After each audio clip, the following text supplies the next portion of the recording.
So what I was doing there was really super simple. I was trying to keep it deliberately super simple, and it looked like I was just using the same notes over and over and again, but I wasn't really doing that at all. What I was doing was following the chords, like I keep going on about. So I'm in G here, and I'm primarily using G major pentatonic, but I'm not thinking about pentatonic shapes at all. I'm thinking about, you guessed it, intervals, okay? So there's my root on G.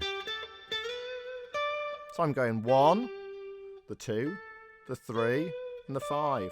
And there's the 6. So that is a major pentatonic. 1, 2, 3, 5, 6. Well, it doesn't look like a major pentatonic, does it? Because it's not in your familiar shapes that you use, like position 1 and all that sort of business. But it's going to make you play a bit differently, and it's going to make you think about these notes. 1, 2, 3, 5. And then down to 3, 2, 1. Now I did kind of sneak this minor third in quite a lot because it's obviously very cool. So I was doing lines like that. Those were my note choices over the A. So now when it comes to going over the C, my note choices change, because this is now the root of the 4 chord, and I've got 1, 2, 3. My 5 is here, my 6 is here. So the notes are kind of similar to the notes over the G, but it's the way I play them. So I'm now thinking lines like,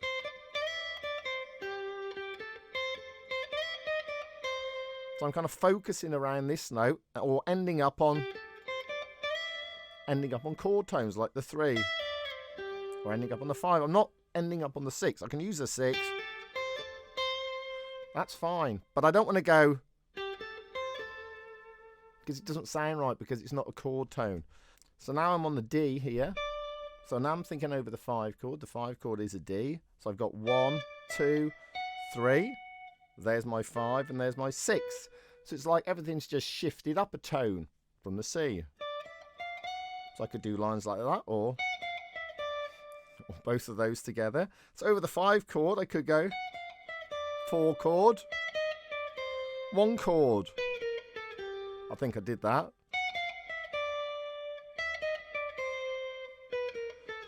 It's simple, but it sounds great because you're outlining the chords really well.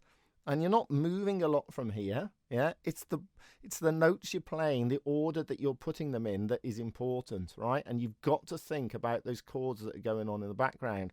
Because if I play those notes kind of randomly, it'll sound terrible. It just won't sound like it fits at all. And it doesn't require that much thinking, you know. Your 1 chord's off there.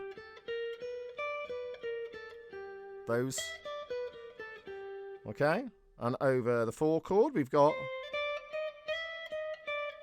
5, 6. And over the 5 chord, we've got 1, 2, flat 3, 3, flat 3, 2, 1, 5, 6, 1. So think about the notes, think about the chords that you're playing over, think about chord tones, think about those sort of passing notes, which are kind of like the 2 and the 6 really. Think about that relationship between the flat 3 and the 3, and you'll sound mega cool and bluesy. And please remember to subscribe.